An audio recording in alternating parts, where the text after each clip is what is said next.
아멘. 오늘은 언약궤를 메고 앞서 건너라 라는 제목 가지고 함께 귀한 은혜를 나누고자 합니다. 지난 한 주간도 하나님의 말씀과 기도로 승리하셨습니까? 우리 지난주 명절을 맞아서 여호와께서 주신 줄을 아노라 라는 제목으로 함께 은혜를 나눴습니다. 여호수아는 2명의 정탐꾼을 여리고에 백성들 모르게 은밀히 보냅니다. 이는 가나안 땅 정복은 하나님께서 약속하신 것이고 또한 하나님께서 이루어 주시는 것이지만 사람이 해야 할 일도 있다라는 것을 보여주는 사건이었습니다. 하나님만이 하실 수 있는 일이 있습니다. 그러나 하나님의 약속된 은혜를 누리기 위해서는 또한 사람이 해야 할 일도 있다라는 것을 기억해야 합니다. 하나님의 은혜와 역사는 내가 가만히 있는다고 해서 저절로 나에게 이루어지는 것이 아닙니다. 우리가 마땅히 해야 할 일에 대해서는 언제나 최선을 다하는 삶을 살아갈 때 하나님은 귀한 은혜를 베풀어 주시는 것입니다. 라합은 믿음의 고백을 통해서 심판 중에 구원을 받았고 2명의 정탐꾼은 그 라합의 믿음의 고백을 통하여서 하나님께서 약속하신 것들이 반드시 이루어질 것이라는 믿음의 확신을 가지게 됩니다. 하나님이 여러 가지 방법으로 우리에게 말씀하시고 약속의 확신을 주시는 분이시죠. 하나님의 음성을 들을 수 있는 영적인 민감함을 우리는 반드시 갖출 수 있어야 합니다. 라합은 이스라엘의 소식을 듣고 이스라엘을 인도하신 하나님을 경외했습니다. 그리고 라합은 선택했습니다. 멸망이 아닌 생명을 선택했고 심판이 아닌 구원을 선택했습니다. 우리의 확실한 구원의 징표는 예수 그리스도이심을 우리는 늘 기억하며 살아갈 수 있어야 합니다.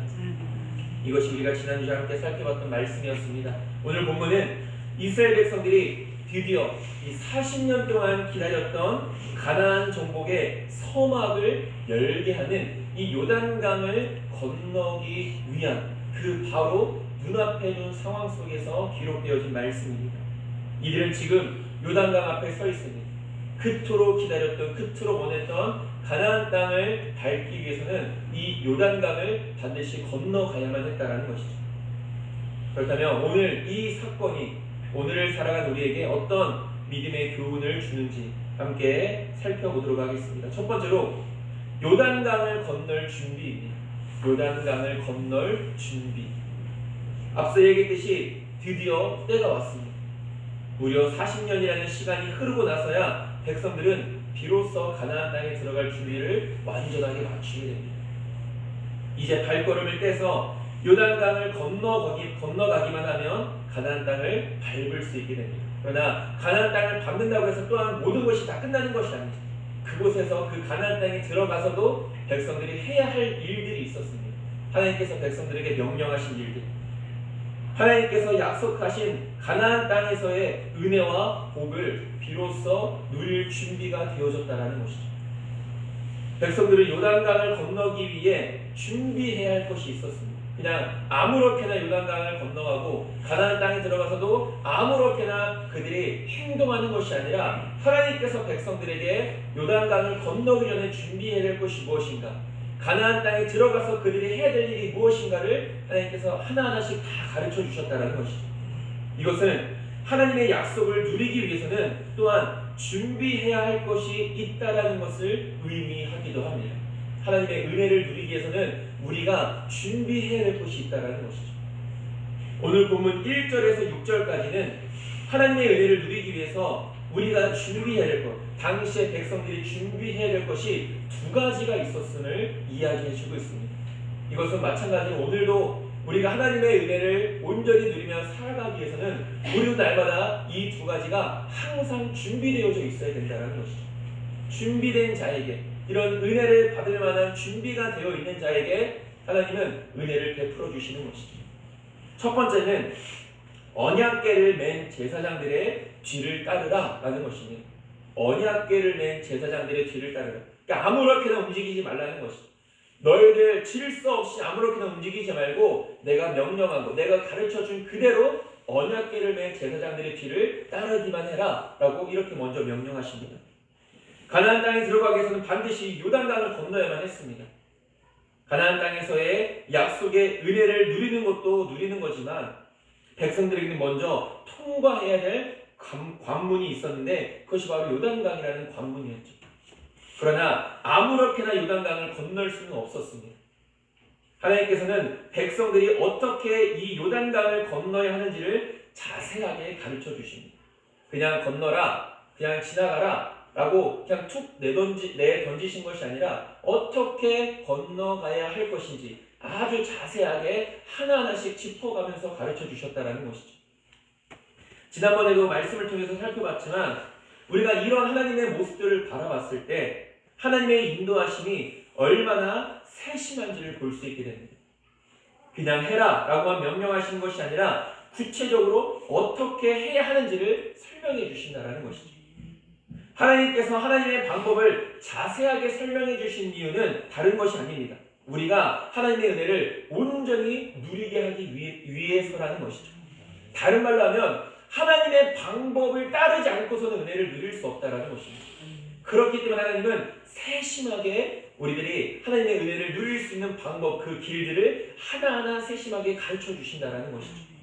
3절은 이렇게 말합니다. 여러분들 성경책으로 우리 3절 다 같이 함께 읽겠습니다. 백성에게 명령하여 이르되 너희는 레위 사람 제사장들이 너희 하나님 여호와의 언약궤 매는 것을 보거든 너희가 있는 곳을 떠나 그 뒤를 따르라. 아멘. 어떻게 가라고 말합니까? 언약궤를 맨 제사장들의 뒤에 서서 그들이 가는 길을 그대로 따라가라 라고 이렇게 말씀하셨다라는 것이죠. 이 언약궤는 제사장들만, 그리고 그 제사장들 중에서도 이 고핫 자손들이라는 사람들만 이 언약궤를 맬 수 있었습니다. 언약궤가 무엇입니까? 언약궤는 성경에는 다 여러 가지 단어로 표현되어 있죠. 궤라고도 하고 하나님의 궤, 증거의 궤 이런 여러 가지 이름으로 불려집니다. 그것이 다 한 가지를 의미하는 것이죠. 또 그 언약궤 안에는 무엇이 들어있습니까? 3개가 들어있죠.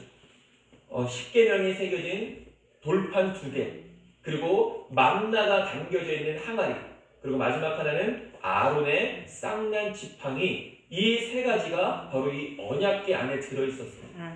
그리고 이 언약궤는 제사장들, 그리고 그 제사장들 중에서도 고압 자손들만이 반드시 어깨에다 메고 이 언약궤를 움직일 수 있었어야 된다는 것이죠. 우리가 구약에도 보면 다윗이 그 언약궤를 수레에 끌고 가지 않습니까? 그러다가 사건이 일어나게 되죠. 하나님의 방법으로 행하지 않았다가 큰 사건이 일어나게 된 모습들을 우리가 볼 수 있게 됩니다. 어찌되었든 이 언약궤, 이런 것들이 담겨져 있는 상자였지만 언약궤는 단순히 이러한 것들을 보관해 놓는 상자의 개념을 넘어서 하나님의 임재를 상징했다라는 것이죠. 이 언약궤는 하나님의 임재의 상징이었습니다. 이스라엘 백성들은 언약궤가 있는 곳에 하나님이 함께 하신다고 믿었습니다. 물론 하나님은 이 언약궤 안에만, 언약궤 근처에만 갇혀 살아가시는 분이 결코 아니시죠. 혹 언약궤가 아무리 좋은 것이 있다 할지라도 백성들이 하나님의 뜻에 순종하지 않으면 이 언약궤도 아무런 의미가 없어지게 됩니다. 언약궤도 백성들이 하나님의 뜻에 순종할 때 그 진정한 의미가 있게 되는 것이죠. 하나님의 임재를 상징하는 언약궤를 따르라는 명령은 다른 것이 아니라 하나님의 인도하심을 따라가라라는 이런 의미인 것입니다. 언약궤는 하나님의 임재의 상징이다. 그럼 그 언약궤가 가는 길이 있다. 그것은 그럼 무엇을 의미합니까? 그것은 하나님이 가시는 길이다. 하나님이 인도하시는 길이다. 그러니 그 언약궤를 따르라는 것은 그런 하나님의 인도하심만을 따라가라라는 이런 의미가 되어진다는 것이죠. 언약궤를 따라가는 일만이, 하나님의 인도하심을 따라가는 길만이 우리가 약속된 하나님의 은혜를 누릴 수 있다는 것입니다. 아무리 내 생각이 있고 내 계획이 있고 내 뜻이 있다고 해서 그 언약궤를 따라가지 않고 자기 마음대로 그 길을 가게 되면 그 길은 온전한 길이 될 수 없고 하나님이 약속하신 길이 아니기 때문에 하나님이 약속하신 은혜를 누릴 수가 없는 길이 될 수밖에 없다는 것입니다. 왜 하나님의 인도하심을 따라야 합니까? 그래야만 하나님의 약속의 은혜를 누릴 수 있기 때문입니다. 하나님의 약속을 따르는 자만이, 하나님의 말씀에 순종하는 자만이 하나님의 은혜를 누리는 것이죠. 그것이 하나님의 언약입니다. 우리와 맺으신 언약이죠. 아무리 사람이 잘났어도 하나님의 뜻을 따르지 않고는 결코 하나님의 은혜를 누릴 수가 없는 것이죠. 가나안 땅을 정복하기 위한 과정으로 요단강을 건너야 될 상황입니다. 이 요단강을 건너는 것조차도 당시에는 결코 쉬운 일이 아니었습니다. 평상시에는 요단강의 크기가 제각각 다르지만 지금 이스라엘 백성들 앞에 놓여있는 그 요단강, 보통 때면은 약 그 넓이가 20에서 30m 정도가 됩니다. 그러니까 성인들은 이렇게 수영해서 건너갈 수 있는 그 정도의 강의 폭인 것이죠. 근데 중요한 것은 성인들만 있었던 것이 아니라, 남자 성인들만, 건장한 성인들만 있었던 것이 아니라 여자들도 있었고 노인들도 있었고 어린아이들도 있었고 또 가축들도 많이 있었습니다. 헤엄쳐서 아무리 수심이 낮고 그 폭이 아무리 좁다고 해도 그 모든 사람들, 그 모든 물건들, 모든 가축들을 다 헤엄치고 수영해서 건너가기란 아무리 그런 상황이어도 결코 쉽지 않은 상황이었습니다. 그런데 더 어려운 상황은 무엇이었습니까? 우리가 15절에 보면 이렇게 말합니다. 요단이 곡식 거두는 시기에는 항상 언덕에 넘치더라 라고 말하고 있습니다. 그러니까 평상시보다 지금 이스라엘 백성들이 요단강을 건너가야 될 그 요단강의 물이 훨씬 더 많이 범람해 있었던 시기였다라는 것입니다. 하필이면 강을 건너도 물이 넘치는 시기에 건너야만 했습니다. 수심이 낮고 폭이 좁아야 쉽게 건너갈 수 있는 요단강인데 오히려 더 어려운 상황이었다는 것이죠. 평소 때보다. 강을 하나 건너는 것도 백성들의 힘으로는 불가능한 일이었다는 것입니다. 그럴 때 여호수아는 백성들에게 명령합니다. 당장 눈앞에 있는 상황과 환경으로 인하여 두려워하지 말아라. 하나님께서는 우리에게 가나안 땅을 약속하셨다. 요단강이 범람했지만 하나님이 우리와 함께 하신다. 하나님의 인도하심을 따르라 라고 여호수아는 이렇게 명령하는 것이죠. 우리가 오늘 본문 우리가 3장에 더 남아있는 구절들이 있지만 다 읽지 않았지만 하나님께서는 그러한 백성들을 마치 모세와 백성들이 홍해를 건너가게 하신 것처럼 그 요단강을 건너가게 하셨다라는 것이죠. 하나님의 인도하심을 따르라라는 것은 지금 요단강을 건너갈 다른 방법은 없다라는 것을 의미합니다. 하나님께서 말씀해 주시고 하나님께서 따르라는 그 명령만 따를 때만이 요단강을 건널 수 있는 것입니다. 범람에 있는 요단강을 건너려는 것은 어찌 보면 너무도 무모한 방법이죠. 꼭 지금 요단강을 건너야만 합니다. 조금만 더 기다렸다가 이 범람한 것이 다시 조금 줄어들면 그때 건너면 안 되나 5만 가지 생각이 다 들지 않겠습니까? 그런 의구심이 들기도 하고 다른 여러 가지 방법들을 생각해 볼 것입니다. 그러나 다른 방법은 없다라는 것이죠. 백성들은 지금 요단강을 건너야만 합니다. 지금 범람에 있는 요단강을 건너가야만 하는 것이죠. 방법은 오직 하나밖에 없는 것이죠. 하나님의 명령대로 움직이는 것이었습니다. 하나님의 인도하심을 따른다라는 것은 내 생각, 내 방법, 내 계획들을 하나님의 뜻 앞에 다 내려놓는 것입니다. 그리고 오직 하나님의 명령에만 순종한다는 의미인 것이죠. 여러분, 그런 결단을 우리가 쉽게 말하지만 또 실제로 우리가 삶으로 살아내는 것이 얼마나 어렵습니까? 하나님의 뜻대로 하겠습니다. 하나님의 말씀을 따르겠습니다. 우리가 정말로 우리의 입술로는 수천 번, 수만 번을 외쳤지만 정작 우리의 발걸음은 어떻습니까? 우리의 삶은 어떻습니까? 그렇지 못할 때가 더 많다는 것이죠. 그만큼 내 모든 것들을 하나님의 뜻과 말씀 앞에 내려놓는다는 것은 결코 쉬운 일이 아니죠. 이 백성들이 요단강을 그렇게 쉽게 건넌 것처럼 보여지지만 결코 그렇지 않았다는 것입니다. 여러 번 말씀을 드렸던 것처럼 우리의 생각, 우리의 방법, 우리의 계획이 왜 없겠습니까? 그런 모든 것들을 우리가 날마다 생각하며 살아가죠. 오히려 이러한 것들을 생각하지 않는 것이 문제입니다. 우리가 어떻게 살아가야 하는지, 어떤 계획들을 가지고, 어떤 꿈을 가지고, 어떤 비전을 가지고, 어떤 생각들을 가지고 살아가는지 우리는 날마다 고민하지 않습니까? 이런 고민이 없는 삶이 오히려 문제인 것이죠. 아무런 생각도 없고 아무런 계획 없이 살아가는 것은 오히려 내 생각만 고집하는 것보다 더 어리석은 일입니다. 하나님께서 우리에게 이러한 것들까지도 생각하고 고민할 수 있도록 자유함을 주셨습니다. 이런 것들을 우리가 날마다 끊임없이 생각하고 고민하죠. 어떻게 해야 되는가? 어디로 가야 하는가? 무엇을 해야 하는가? 그러나 믿음의 사람들은 나의 모든 것을 하나님의 뜻 앞에 완전히 내려놓을 수 있는 사람들인 것입니다. 생각하고 고민하고 계획하고 뜻하지만 그러나 하나님의 뜻보다 결코 내 것이 앞서지 않게 하는 것. 내 모든 것을 정말로 힘든 일이지만 다 내려놓고 하나님의 말씀을 붙들며 살아가는 것. 이것이 믿음의 삶이라는 것이죠. 이것이 진정한 믿음인 것입니다. 그런데 우리는 이것을 알면서도 그렇게 살아가지 못할 때가 많다라는 것이죠. 여전히 내 생각과 내 고집을 하나님의 말씀 앞에 내려놓지 못합니다. 하나님의 뜻 앞에 굴복시키지 못합니다. 그래서 자꾸만 다른 길로 가려고 하고 다른 방법을 자꾸만 택하려고 한다는 것이죠. 하나님의 인도하심을 구하면서도 그래서 하나님께서 인도해 주실 길을 분명하게 우리에게 보여주셨음에도 불구하고 여전히 순종하지 못하며 살아가는 우리들의 모습들. 하나님께서 확실한 길을 보여주셨음에도 그 길을 인정하려 하지 않는 우리의 그 고집들, 오만함들, 자꾸만 내 것에 미련을 갖게 된다는 것이죠. 이러한 자는 하나님의 약속된 은혜를 누릴 수가 없는 것이죠. 다시 한 번 더 말씀드리지만 언약궤를 맨 제사장들이 가는 그 길을 백성들이 그대로 따라가야만 했습니다. 하나님의 인도하심을 따라가야만 그 범람한 요단강을 할지라도 하나님께서 그 물줄기를 끊으셔서 맨 땅을 밟고 건너가게 하시는 은혜를, 역사를 이루게 하신다는 것입니다. 만약 그 언약궤를 따라가지 않는다고 한다면, 하나님의 인도하심을 따르게 하지 않는다면 그들은 다시 한 번 더 가나안 땅을 밟을 수도 없고 요단강을 건널 수도 없었다라는 것이죠.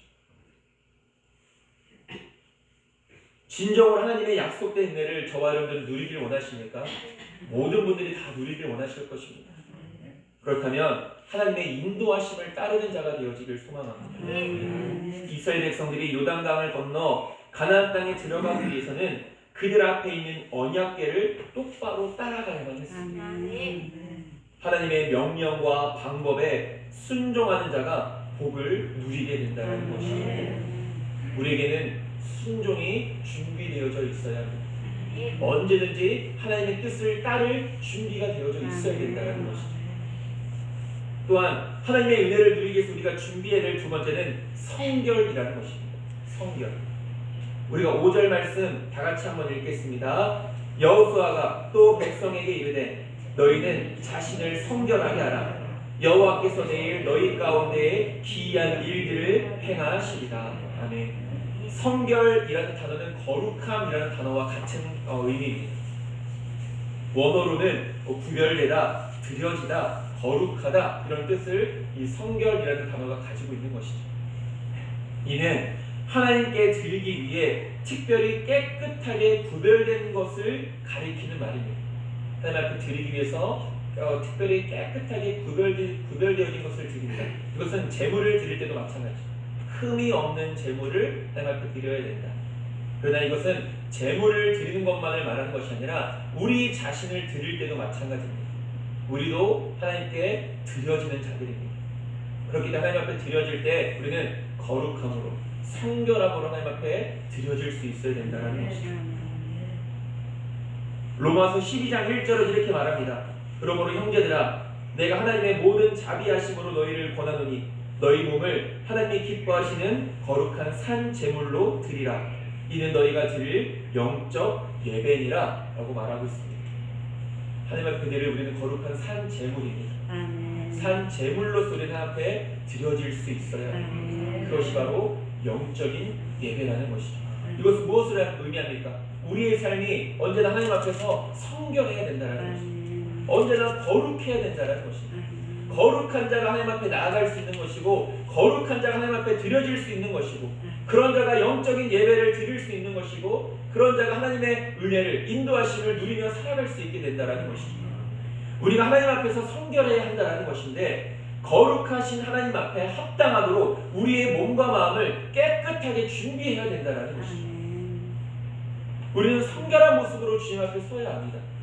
거룩한 모습으로 주님 앞에 서야 하는 것이죠. 그래야 거룩하신 하나님을 만날 수 있는 것입니다. 사무엘상 16장 5절은 이렇게 말합니다. 이르되 평강을 위함이니라. 내가 여호와께 제사하러 왔으니 스스로 성결하게 하고 와서 나와 함께 제사하자 하고 이새와 그의 아들들을 성결하게 하고 제사에 청하니라 라고 말합니다. 하나님 앞에 제사, 오늘날로 말하면 예배죠. 예배를 드리기 전에 먼저 무엇을 했습니까? 스스로를 성결케 했다라고 말합니다. 성결케 한 후에 하나님 앞에 제사, 예배를 드리러 나아갔다라는 것이죠. 우리는 아무런 준비되지 않은 모습으로 하나님 앞에 서지 않을 수 있어야 합니다. 스스로를 성결하게 한 다음 하나님 앞에 설 수 있어야 되는 것이죠. 늘 드리는 말씀, 아무렇게나 예배 드린다고 하나님이 다 받으시는 예배가 아니라는 것이죠. 가인과 가인의 제사, 아벨과 아벨의 제사. 그것은 거기서 말하는 가인은 그 사람, 그의 삶을 의미하는 것입니다. 삶을 보시고 어떤 삶으로 살아가느냐에 따라서 그 사람의 제물, 제사, 예배를 받으시는지 받지 않으실지 하나님이 선택하신다는 것입니다. 그만큼 우리가 하나님 앞에 나와서 예배를 드리기 위해 우리가 한 주간의 삶을 어떻게 살아가느냐가 얼마나 중요한 것인지를 분명하게 말씀하고 있는 것이죠. 우리는 왜 성결, 즉 거룩해야 합니까? 거룩은 하나님의 명령이며 또한 거룩한 자가 하나님과 동행할 수 있기 때문이죠. 백성들은 하나님의 인도하심 속에서 요단강을 건너려 합니다. 그 요단강을 건너 가나안 땅에 발을 내디디려 합니다. 거룩하신 하나님의 인도하심, 거룩하신 하나님과의 동행이기에 백성들은 필히 스스로를 성결케 해야만 했던 것이죠. 이스라엘 백성들이 약속된 가나안 땅에 들어갔음에도 많은 시간도 아니죠. 그 시간이 지나고 나서 왜 백성들은 하나님께로부터 책망을 받고 심판을 받게 됩니까? 바로 그들이 거룩함을 잃어버렸기 때문입니다. 하나님 앞에 성결함으로 나아가야 하는데 이들은 온갖 더러운 우상들을 섬기며 스스로를 더럽혔습니다. 거룩함과는 전혀 거리가 먼 삶을 살았던 것이죠.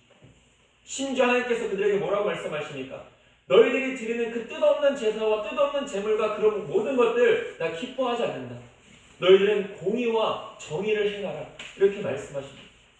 우리의 거룩한 삶으로 드려진 예배를 하나님께서 기뻐하시지 거룩하지 않은 삶을 살아가는 가운데 헛된 것들을 쫓아가고 더러운 것들을 쫓아가며 살아가는 우리의 모습 속에서 드려지는 어떠한 예배나 제물도 하나님은 기뻐하지 않으신다는 것이죠. 먼저 너희를 성결케 하여라. 먼저 너희를 스스로를 깨끗하게 하여라. 이것이 우리가 주님 앞에 나올 때, 주님 앞에 예배 드릴 때뿐만이 아닌 하나님과 늘 대면하는, 하나님과 늘 동행하는 삶을 살아갈 때 우리가 항상 준비해야 될 믿음의 모습들이라는 것이죠. 거룩함을 잃어버린 백성들은 하나님과 함께할 수 없었으며 그로 인해 심판을 받을 수밖에 없었던 것이죠. 우리는 이 믿음의 삶에 있어서 거룩함이라는 것이 얼마나 중요한 것인지를 분명히 알아야 합니다. 우리가 늘 성결한 삶을 살아가야 된다는 것이 얼마나 중요한지를 알아야 된다는 것이죠. 그냥 대충 살다가 하나님의 말씀에 순종하지 않는 삶을 살다가 하나님과 동행하지 않는 삶을 살다가 하나님께 나오면 하나님이 다 용납해 주시고 다 이해해 주시고 알아서 은혜를 베풀어 주시겠지 라는 이런 아니라는 생각들을 우리는 빨리 버릴 수 있어야 되는 것이죠. 물론 하나님은 용서해 주시고 은혜를 회복시켜 주시는 분이십니다.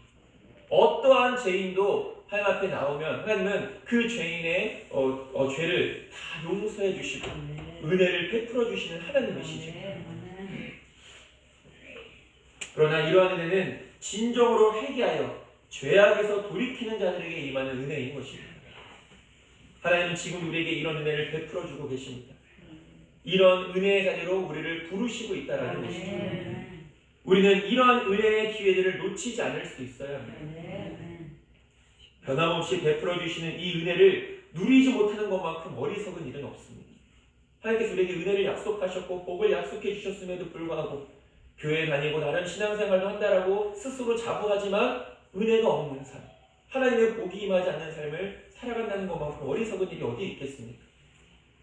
하나님은 어떤 자들과 함께 하시는 분이십니까? 사무엘상 2장 9절은 말합니다. 그가 그의 거룩한 자들의 발을 지키실 것이요 악인들을 흑암 중에서 잠잠하게 하시리니 힘으로는 이길 사람이 없으니로다 라고 이렇게 말하고 있습니다. 어떤 자들의 발을 지키시고 어떤 자들과 함께 하신다고 말씀하십니까? 거룩한 자들. 거룩한 자들의 발을 지키신다라는 것은 그들과 함께 하신다라는 것이죠. 거룩한 자들에게 놀라운 일을 행하시는 분이십니다. 성결, 거룩함이라는 것은 앞서 말한 것과 같이 결국은 하나님의 명령에 순종하며 살아가는 것이죠. 너희는 거룩하라. 내가 거룩하니 너희는 거룩하라. 하나님의 명령이 거룩하라라는 것. 그렇기 때문에 우리는 그 거룩함에 힘쓸 수 있어야 됩니다. 그 명령에 순종해야 되는 것이죠. 하나님의 방법을 따르는 것이 성결입니다. 왜냐하면 거룩하신 하나님께서 명령하신 모든 것들이 다 거룩한 일들이기 때문인 것입니다. 우리 안에는 여전히 많은 불순물들이 존재합니다. 그 불순물들이 하나님의 뜻을 거부하고 따르지 않게 만드는 것이죠. 이 불순물들이 제거되어야만 합니다. 성경은 그것을 무엇이라고 말합니까? 연단이라고 말합니다. 연단을 받아야 합니다. 연단을 하나님께서 우리를 연단하시는 이유는 다른 것이 아닙니다. 우리를 고통스럽게 하시기 위해서 아닙니다. 그 고통을 따를 수 있겠지만 육체의 고통 또는 우리의 마음의 고통은 따를 수 있겠지만 그 연단은 분명히 우리에게 유익하다라는 것이죠. 무엇에 대한 유익입니까? 하나님의 은혜를 온전히 누리게 하기 위한 유익이라는 것이죠. 왜? 불순물들을 제거하는 일이기 때문에 하나님의 은혜를 가로막는 하나님의 복을 받을 수 있는 모든 것들을 그 장애물들을 무너뜨리는 것이 연단이기 때문에 연단은 우리에게 좋은 것이고 유익한 것입니다. 연단은 내 안에 있는 불순물들을 제거하여 나를 깨끗하게 하고 성결케 하는 것입니다. 그래서 하나님의 뜻 앞에 온전히 순종하게 만든다라는 것이죠. 다니엘서 12장 10절을 말합니다. 많은 사람이 연단을 받아 스스로 정결하게 하며 희귀할 것이나 악한 사람은 악을 행하리니 악한 자는 아무것도 깨닫지 못하되 오직 지혜 있는 자는 깨닫으리라. 저 여러분들은 지혜 있는 자들이 되어지길 소망합니다. 많은 사람이 연단을 받아 스스로 정결하게 하며 희귀할 것이다 라고 말합니다. 그것이 연단이 주는 유익함이라는 것이죠. 하나님의 약속된 은혜를 풍성히 누리길 원하십니까? 그렇다면 우리 스스로를 늘 성결케 하며 살아갈 수 있게 되길 소망합니다. 하나님 앞에서 늘 거룩한 삶을, 순종의 삶을 힘써 살아가시길 바랍니다. 그럴 때 우리는 하나님께서 주시는 좋은 것들을 누릴 수 있게 되는 것입니다. 이것이 바로 하나님의 약속된 것들, 하나님의 은혜를 누리기 위해서 우리가 준비해야 될 두 가지입니다. 하나님의 인도하심을 따르는 것, 날마다 정결케 하는 것, 성결케 하는 것. 두 번째로 너와 함께 있는 것을 알게 하리라 라고 말씀하십니다. 하나님께서 여호수아에게 말씀하십니다. 우리 7절 말씀, 여러분들 성경책 우리 7절 말씀 다 같이 읽겠습니다. 여호와께서 여호수아에게 이르시되 내가 오늘부터 시작하여 너를 온 이스라엘의 목전에서 크게 하여 내가 모세와 함께 있었던 것 같이 너와 함께 있는 것을 그들이 알게 하리라. 아멘. 하나님께서 여호수아에게 하신 이 말씀은 먼저는 다시 한 번 더 여호수아에게 용기를 주시기 위함입니다. 그리고 또한 여호수아를 통하여 하나님의 살아계심과 하나님의 능력을 나타내 보이시겠다는 하나님의 선하신 뜻이 담겨져 있기도 하죠. 여호수아와 백성들에게 용기를 주시기 위함도 있지만 그 놀라운 역사를 통하여서 다시 한 번 더 하나님이 하나님이시다 백성들에게 알게 하시기 위해서. 사람이기 때문에 두려울 수밖에 없습니다. 용기를 얻어도 또 다른 일과 또 다른 문제 때문에 우리는 또 다른 두려움을 가지게 되죠. 그것이 우리의 연약함입니다. 그러나 하나님께서 계속해서 여호수아에게 말씀하시고 위로와 용기를 주십니다. 하나님께서 우리가 두려워할 때마다, 걱정할 때마다 우리에게 용기를 주시고 우리를 위로해 주시는 좋은 분이시라는 것이죠. 그렇기 때문에 어떤 문제가 있을지라도, 어떤 어려움이 있을지라도 항상 내 앞에 문제가 생길 때마다 그래서 우리가 하나님 앞에 기도할 수 있어야 되는 것입니다. 그래서 하나님을 찾아야 되는 것이죠. 데살로니가후서 2장 16절에서 17절에는 이렇게 말합니다. 우리 주 예수 그리스도와 우리를 사랑하시고 영원한 위로와 좋은 소망을 은혜로 주신 하나님 우리 아버지께서 너희 마음을 위로하시고 모든 선한 일과 말에 굳건하게 하시기를 원하노라 라고 이렇게 말하고 있습니다. 주님께서 우리를 사랑하신다라고 말씀하십니다. 사랑하시기 때문에 위로와 좋은 소망을 주신다고 말합니다. 그러나 그 위로와 좋은 소망을 어떻게 주신다고 말합니까? 영원히. 영원히 우리에게 위로함을 주시고 영원히 우리에게 좋은 소망을 주시는 우리를 사랑하시는 하나님이시다라고 이렇게 말하고 있는 것입니다. 그럼 이 말씀이 얼마나 큰 위로가 되어집니까? 내가 힘들고 어려울 때마다 정말 해결할 수 없는 어떤 문제 앞에 놓일 때마다 나에게 영원한 위로와 나에게 영원한 좋은 소망을 주시는 하나님이 나와 함께 하시다라는 이 음성, 이 말씀이 얼마나 큰 위로와 용기가 되어집니까? 주님께서 우리를 사랑하시기 때문에 위로와 좋은 소망을 주시되 영원히 주시겠다라고 말씀하고 계시죠. 즉 하나님의 위로와 용기 주심은 절대로 멈추거나 끝나지 않는다라는 것입니다. 그렇기 때문에 하나님 앞에 구할 때마다, 하나님을 찾을 때마다, 하나님께 부르짖을 때마다, 하나님을 붙잡을 때마다 우리에게 은혜를 베풀어 주신다라는 것입니다. 우리에게 언제나 변함없이 용기를 주시고 위로를 주시는 분이 있다는 것, 정말 큰 은혜임을 우리는 알아야 합니다. 감사할 수 있어야 되는 것입니다. 그렇기 때문에 힘들고 어려울 때마다 하나님을 찾아야 합니다. 하나님께 부르짖어야 합니다. 시편 146편 5절은 말합니다. 야곱의 하나님을 자기의 도움으로 삼으며 여호와 자기 하나님에게 자기의 소망을 주는 자는 복이 있도다 라고 말씀합니다. 하나님께 소망을 주는 자가 복 있는 사람이죠. 왜 그렇습니까? 하나님께 소망을 주는 자를 하나님은 결코 외면치 않으시기 때문입니다. 반드시 붙들어 주시고 도와주시기 때문이죠. 시편 91편 14절은 또 말합니다. 하나님이 이르시되 그가 나를 사랑한즉 내가 그를 건지리라. 그가 내 이름을 안즉 내가 그를 높이리라 라고 말합니다. 하나님을 사랑하는 자, 결코 하나님은 하나님을 사랑하는 자를, 당신을 사랑하는 자를 외면치 않으시고 반드시 건져주신다라고 말씀하십니다. 이 고백뿐이겠습니까? 성경에는 수많은 믿음의 사람들의 고백들이 다 기록되어 있죠. 성경에 있는 고백이 다입니까? 아니죠. 지금까지 살아온 모든 믿음의 사람들, 또한 여기에 있는 저와 여러분들 또한 이런 많은 믿음의 고백들이 있지 않습니까? 무엇보다 성경에 기록된 그 모든 고백들이 저와 여러분들의 고백이 되어지길 소망합니다. 이 말씀을 믿고 하나님께 부르짖는 자들은 반드시 하나님의 구원을 얻게 되는 줄 믿습니다. 하나님께서 홍해 사건을 통해 모세와 백성들과 함께 하시는 분이심을 증명하셨습니다. 요단강 사건도 마찬가지입니다. 이 사건을 통하여 하나님께서는 여호수아와 함께 하시고 그 백성들과 함께 하시는 분이심을 다시 한 번 더 증명하셨습니다. 백성들에게 이것은 큰 힘이 되어졌던 것이죠. 하나님이 우리와 함께 하신다는 것보다 더 큰 위로와 용기가 어디 있겠습니까? 이들은 분명 하나님의 살아계심과 그 놀라운 능력을 경험했습니다. 이보다 더 분명하고 확실한 증거가 어디 있겠습니까? 하나님께서는 홍해의 사건과 요단강의 사건처럼 우리에게도 하나님이 하나님 되시는 분명한 역사와 증거를 보여주신 줄 믿습니다. 아마 저와 여러분들의 삶 가운데는 그런 분명한 간증의 역사들이 있을 것입니다. 간증의 사건들이 있을 것이죠. 하나님이 이렇게 역사하셨다. 하나님이 나를 이렇게 도와주시고 인도하셨고 하나님이 이렇게 나와 함께 하시고 이렇게 살아계신다라는 분명한 역사를, 기적들, 사건들을 보여주셨을 것입니다. 물론 혹시나 보지 못하신 분들도 걱정하실 필요가 없다라는 것이 왜? 하나님은 반드시 그렇게 역사해 주시기 때문입니다. 하나님께서 우리에게 기적을 베푸십니다. 정말로 놀라운 기적을 베푸십니다. 우리는 이미 수도 없이 경험해 왔다라는 것이죠. 기적의 목적은 분명합니다. 물론 가장 근본적인 것은 하나님이 하나님 되심을 알게 하심이고 또한 우리를 도우시고 우리의 믿음을 굳건하게 하시기 위함이라는 것이죠. 출애굽기 9장 16절은 이렇게 말합니다. 내가 너를 세웠음은 나의 능력을 내게 보이고 즉 하나님의 능력을 하나님이 택하신 백성에게 보이겠다라는 말씀입니다. 하나님의 이름이 온 천하에 전파되게 하였음이니라 라고 이렇게 말씀하십니다.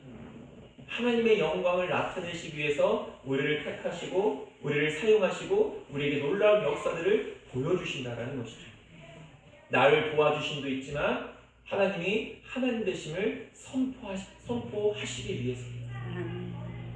하나님께서 보여주셨다면 이제부터 우리가 할 일은 살아계신 그리고 능력의 그 하나님을 굳게 믿고 증거하는 삶을 살아가는 것입니다. 하나님의 능력을 경험하고도 하나님의 살아계심을 경험하고도 여전히 기적만 구하고 여전히 의심하며 여전히 믿지 못하는 많은 사람들이 있습니다. 분명한 경험이 있음에도 불구하고 예수님 당시에도 많은 사람들이 예수님이 기적을 행하시는 것을 사람들이 눈으로 보고 들었습니다. 그럼에도 불구하고 그들은 또 다른 기적들을 보여달라고 계속해서 예수님께 요구했죠. 예수님 뭐라고 말씀하십니까? 요나의 기적밖에는 내가 보여줄 것이 없다라고 이렇게 말씀하시죠. 보여줘도 믿지 않는다라는 것입니다. 하나님께서 보여주셨다면 그 놀라운 은혜와 역사들을 경험케 하셨다면 이제부터는 우리가 열심히 믿어야 합니다. 하나님 이렇게 살아계신 분이시구나. 하나님 나를 이렇게 도와주시는 분이시구나. 하나님은 나와 이렇게 함께 하시는 분이시구나. 믿음을 가지고 이제부터는 살아야 된다는 것이죠. 혹 흔들릴 만한 상황이 있을 때마다 우리에게 보여주셨던 그 일들을 우리는 기억할 수 있어야 합니다. 우리의 믿음 얼마나 연약합니까? 얼마나 자주 흔들립니까? 그럴 때는 우리는 계속해서 생각해야 되는 것이죠. 아, 과거에 전에 하나님께서 나를 이렇게 도와주셨지. 하나님께서 나를 이렇게 붙들어 주셨지. 하나님께서 나를 이렇게 건져주시고 구원해 주셨지. 이런 하나님의 은혜들을 계속해서 우리가 생각해야 된다는 것이죠. 이 수많은 믿음의 증거들이 오늘 우리를 살아가게 하며 믿음과 소망을 잃지 않게 하는 것입니다. 그리고 앞으로 겪게 될 많은 일들도 담대하게 이길 수 있게 하는 힘이 되어진다는 것이죠. 우리는 반드시 기억해야 합니다. 하나님은 우리와 함께 하십니다. 변함없이 함께 하십니다. 이 믿음이 오늘을 살아가는 우리의 힘과 용기가 되며 승리의 비결이 되어지는 것이죠. 이 믿음 가지고 늘 승리하는 저와 여러분들이 될 수 있게 되기를 간절히 소망합니다. 말씀을 정리하겠습니다. 우리는 언제나 하나님의 은혜를 누릴 준비가 되어 있어야 합니다. 아무런 준비 없이는 결코 그 수많은 은혜를 누릴 수 없다는 것이죠. 하나님의 인도하심을 따라야 합니다. 하나님과 동행하기 위해 늘 성결해야 합니다. 그럴 때 우리는 놀라운 하나님의 은혜와 역사를 누리게 되는 것이죠. 하나님은 언제나 우리와 함께 하십니다. 이 믿음이 우리를 날마다 승리케 합니다. 이번 한 주도 이 믿음 가지고 날마다 승리하며 무엇보다 하나님의 영광을 드러내며 살아갈 수 있는 저와 여러분들 모두가 될 수 있게 되기를 주님의 이름으로 축원합니다. 기도하겠습니다.